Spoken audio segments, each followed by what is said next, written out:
At the beginning of the story, a group of fairies arrives on Earth for their summer vacation. Terence, a cheerful fairy, turns to his friend Tinkerbell and asks, "Are you ready for your first summer vacation on Earth?" Tinkerbell looks around excitedly and says, "Everything is so beautiful here. I can't believe how lovely the weather is." All the fairies then fly to fairy camp. Terence tells Tinkerbell, "Let me show you the Earth camps that are hidden from humans. We must always stay out of sight." Tinkerbell is delighted as she sees the fairy camp. All around her, fairies are busy with their work. She goes to each one and asks, "Can I help you?" But every fairy politely refuses her help. Terence says, "I have to visit other camps to perform magic. I'll see you in a few days," and leaves. Feeling curious, Tinkerbell flies out of fairy camp. On her way, Vidya stops her. "Were you headed toward the human houses?" she asks. Tinkerbell lies and says, "I didn't know humans lived here." Iridescent gathers all the fairies and reminds them there are human homes nearby, and we must stay away. Silvermus says, "There might be a storm today." Fawn laughs and says, "The sky is clear. How could there be a storm?" Fawn is painting a butterfly at that moment, but it suddenly flies away, spreading paint all over its wings. Suddenly, the fairy camp keeper blows a horn. It means a human is coming. All the fairies hide in flowers and leaves. Tinkerbell climbs a tree to look for the humans. A girl named Lizzie, who is arriving with her father Griffith for the summer, sees something glowing. She follows the little light, thinking she saw a fairy. Tinkerbell is mesmerized by the car they came in. She flies under it, amazed. It's a self-propelled carriage, she says. Vidya finds her and scolds her. "You shouldn't go near human homes. It's dangerous." Tinkerbell accidentally switches the car's fuel button on and off.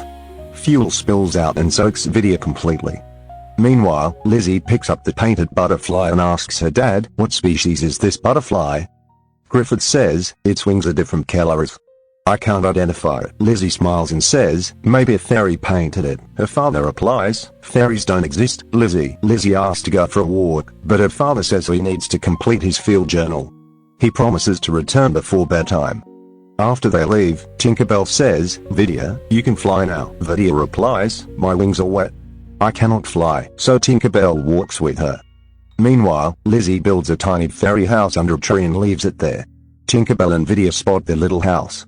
Tinkerbell excitedly reads the sign, "Fairies welcome." Vidya warns her, "This must be written by humans. Do not go inside." But Tinkerbell ignores her and enters the house. Just then, Lizzie returns. Vidya shuts the door to scare Tinkerbell, but it gets stuck. Tinkerbell panics. Lizzie sees the house door move and looks inside. She finds a real fairy, the fairy she had always dreamed of meeting.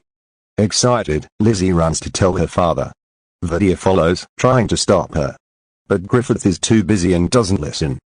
Lizzie goes to her room and frees Tinkerbell from the cage she had put her in to protect her from the cat. Tinkerbell tries to escape, but the window is locked. The cat attacks again, so Lizzie locks Tinkerbell safely in a jar until the cat leaves.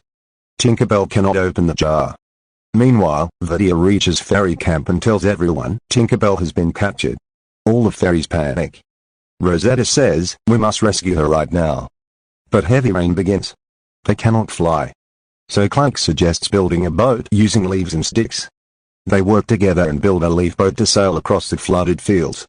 The next day, Lizzie approaches the jar again. She releases Tinkerbell and tries to calm her.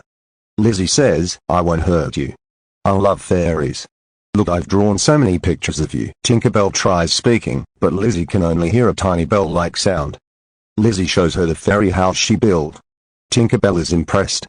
Lizzie asks, "Do fairies really paint butterflies?" Tinkerbell nods yes.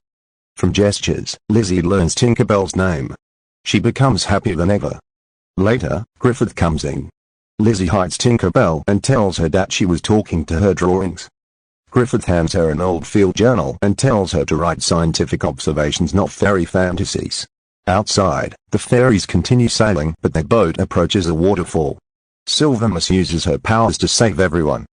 Back at the house, the rain stops. Lizzie hugs Tinkerbell goodbye. Tinkerbell flies away with a paper umbrella Lizzie made for her. But when Lizzie goes to show her father her fairy diary, he doesn't notice. She leaves in tears. Tinkerbell sees this and returns to comfort her. Meanwhile, the fairy rescue team finally reaches Lizzie's home. They get stuck in mud, but some clever teamwork helps them escape. Lizzie and Tinkerbell drink tea together. Lizzie falls asleep. Tinkerbell fixes the roof leaks using hoses and tools. She also frees the butterfly Griffith had trapped for research. When Griffith enters, he notices no water is dripping, even though it's raining outside. Lizzie starts telling him about fairies, but he doesn't believe her. Later, Griffith sees the mess made by the cat chasing the fairies. Lizzie says, "I was flying." Her father doesn't believe her and scolds her. He tears up her fairy drawings, upsetting Tinkerbell. Tinkerbell reveals herself. Griffith becomes frightened. When he tries to capture her, Vidya sacrifices herself and gets trapped in the bottle instead. Lizzie begs her father to release Vidya, but he insists on taking her to the museum. Tinkerbell says, "We must save Vidya." The fairies sprinkle fairy dust on Lizzie, and she begins to fly.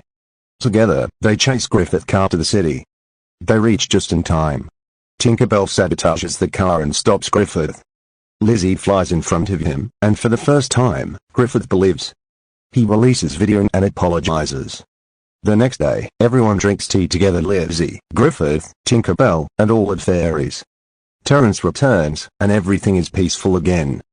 The fairies wave goodbye, and Tinkerbell says, "If you want more fairy stories, don't forget to comment."